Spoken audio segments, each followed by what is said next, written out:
Hello बच्चों, कैसे हैं आप। आज हम क्लास 7 सब्जेक्ट साइंस चैप्टर 11 जिसका नाम है प्रकाश, तो इस चैप्टर के सभी क्वेश्चन आंसर्स देखने वाले हैं। पाठगत प्रश्न। प्रश्न 1, हमें वस्तुएं कैसे दिखाई देती हैं, यानी कि हम वस्तुओं को किस प्रकार से देख पाते हैं।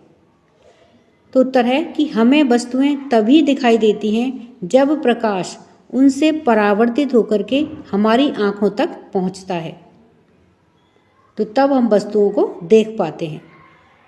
प्रश्न 2, अवतल तथा उत्तल दर्पणों को गोलीय दर्पण क्यों कहते हैं। तो उत्तर है कि अवतल तथा उत्तल दर्पण दोनों एक ही गोले का भाग होते हैं, इसीलिए इन्हें गोलीय दर्पण कहा जाता है। प्रश्न 3, इंद्रधनुष में कितने वर्ण होते हैं या कितने रंग होते हैं। तो मोटे तौर पर इंद्रधनुष में 7 रंग होते हैं। ये हैं लाल, नारंगी, पीला, हरा, नीला, जामुनी और बैंगनी, यानी कि ये 7 रंग होते हैं और इसे संक्षिप्त में क्या कहते हैं, बिबग्योर भी कहते हैं। इन 7 रंगों को मिलाकर के क्या बनता है, बिबग्योर। तो इंद्रधनुष में 7 रंग होते हैं।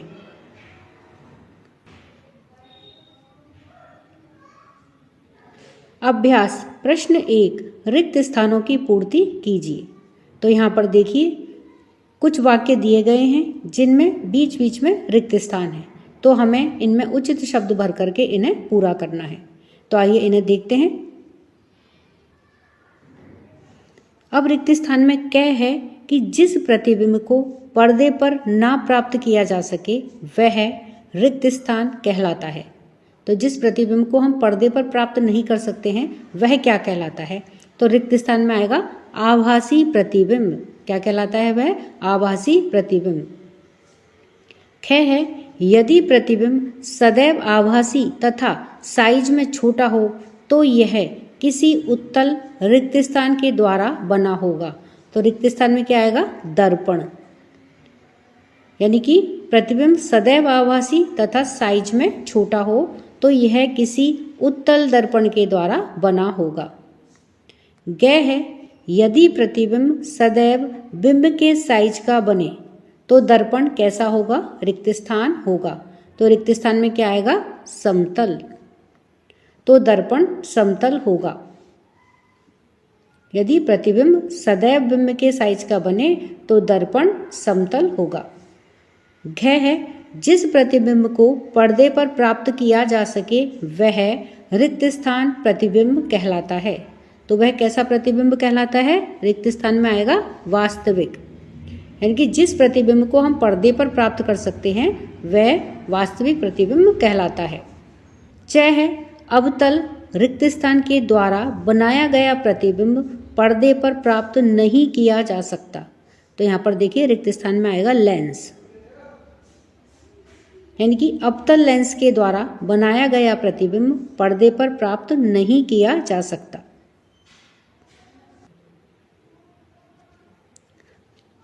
प्रश्न 2, निम्नलिखित वक्तव्य सत्य हैं अथवा असत्य।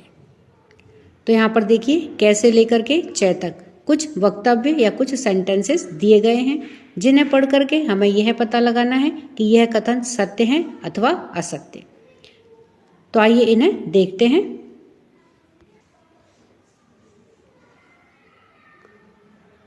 तो क्या है कि हम उत्तल दर्पण से आवर्धित तथा सीधा प्रतिबिंब प्राप्त कर सकते हैं। तो यह कथन असत्य है, तो इसके सामने हम क्या लिखेंगे, असत्य। ख है, अवतल लेंस सदैव आभासी प्रतिबिंब बनाता है। यह कथन बिल्कुल सत्य है, तो इसके सामने क्या लिखेंगे, सत्य। ग है, अवतल दर्पण से हम वास्तविक, आवर्धित तथा उल्टा प्रतिबिंब प्राप्त कर सकते हैं। तो यह कथन सही है, सत्य है, तो इसके सामने क्या लिखेंगे, सत्य। घ है, वास्तविक प्रतिबिंब को पर्दे पर प्राप्त नहीं किया जा सकता। तो यह कथन असत्य है, तो इसके सामने क्या लिखेंगे, असत्य। च है, अवतल दर्पण सदैव वास्तविक प्रतिबिंब बनाता है। तो यह कथन कैसा है, असत्य है, तो इसके सामने असत्य लिखेंगे।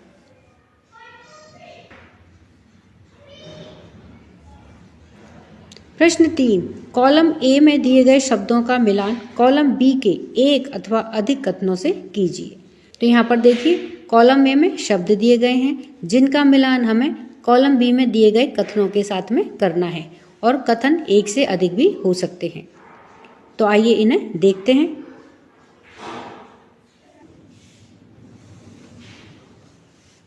तो देखिए कॉलम ए में सबसे पहले कथन है कि समतल दर्पण।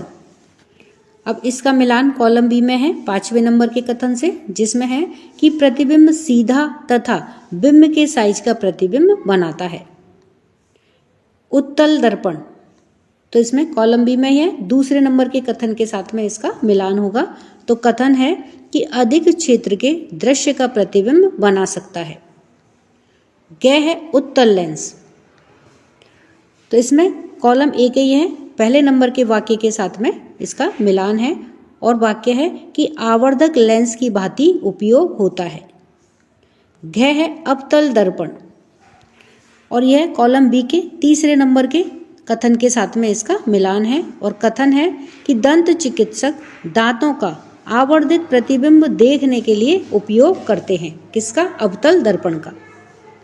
च है अवतल लेंस, तो यह कॉलम बी के छठे नंबर के कथन के साथ में इसकी मैचिंग है, इसका मिलान है और कथन है कि सीधा तथा बिंब के साइज से छोटा प्रतिबिंब बनाता है। कौन? अवतल लेंस। तो इस तरह से ये कॉलम ए के जो शब्द हैं उनका कॉलम बी के कथनों के साथ में मिलान है। प्रश्न 4, समतल दर्पण के द्वारा बने प्रतिबिंब के अभिलक्षण लिखिए। यानी कि समतल दर्पण के द्वारा जो प्रतिबिंब बनता है उसके लक्षण लिखिए। तो समतल दर्पण के द्वारा बने हुए प्रतिबिंब के अभिलक्षण निम्नलिखित हैं। पहला, समतल दर्पण में प्रतिबिंब दर्पण के पीछे बनता है। दूसरा, प्रतिबिंब सीधा तथा बिंब के समान आमाप का यानी कि साइज का होता है, ना छोटा होता है ना बड़ा होता है, यह बिंब के साइज का ही होता है। तीसरा है, दर्पण से प्रतिबिंब की दूरी दर्पण के सामने बिंब की दूरी के बराबर ही होती है। और चौथा है, यह आभासी होता है, यानी कि समतल दर्पण से बना हुआ प्रतिबिंब आभासी होता है। प्रश्न 5, अंग्रेजी या अन्य कोई भाषा जिसका आपको ज्ञान है कि वर्णमाला के उन अक्षरों का पता लगाइए जिनके समतल दर्पण में बने हुए प्रतिबिंब बिल्कुल अक्षरों के सदृश ही लगते हैं, यानी कि बिल्कुल अक्षरों के जैसे ही लगते हैं। अपने परिणामों की विवेचना कीजिए। तो अंग्रेजी वर्णमाला के ऐसे अक्षर निम्न हैं। तो उन लेटर्स में देखिए कौन कौन से हैं। A, H, I, M, O, T, U, V, W, X और वाई। तो ये अक्षर या इनके प्रतिबिंब बिल्कुल इनके जैसे ही लगते हैं। प्रश्न 6, आभासी प्रतिबिंब क्या होता है? कोई ऐसी स्थिति बताइए जहां आभासी प्रतिबिंब बनता हो। तो सबसे पहले देखते हैं कि आभासी प्रतिबिंब क्या होता है। तो जिस प्रतिबिंब को पर्दे पर प्राप्त ना किया जा सके उसे आभासी प्रतिबिंब कहते हैं। और ऐसी स्थिति बतानी है तो जब अवतल दर्पण के सामने 5 सेंटीमीटर की दूरी पर एक जलती हुई मोमबत्ती रखते हैं तो हमें दर्पण में उसका आभासी प्रतिबिंब प्राप्त होता है।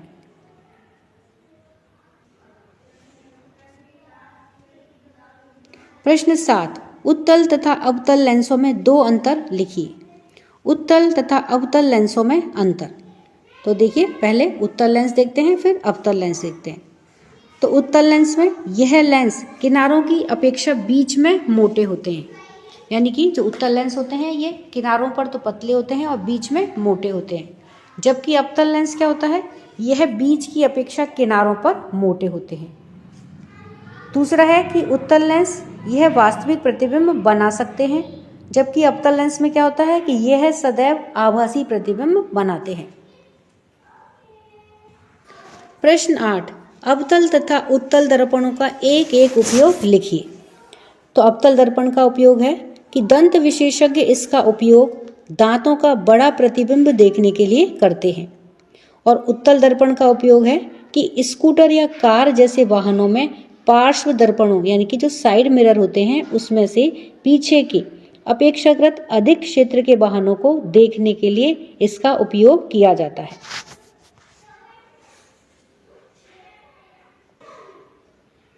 प्रश्न 9, किस प्रकार का दर्पण वास्तविक प्रतिबिंब बना सकता है? तो अवतल दर्पण वास्तविक प्रतिबिंब बना सकता है। प्रश्न 10, किस प्रकार का लेंस सदैव आभासी प्रतिबिंब बनाता है? तो उत्तर है अवतल लेंस सदैव आभासी प्रतिबिंब बनाता है। प्रश्न संख्या 11 से 13 में सही विकल्प का चयन कीजिए। तो प्रश्न 11 है कि बिंब से बड़े साइज का आभासी प्रतिबिंब बनाया जा सकता है। तो इसमें देखिए 4 विकल्प दिए गए हैं, तो इन चारों विकल्पों में से जो सही है उसका चयन करना है। तो पहला विकल्प है कि अवतल लेंस के द्वारा आभासी प्रतिबिंब बनाया जा सकता है।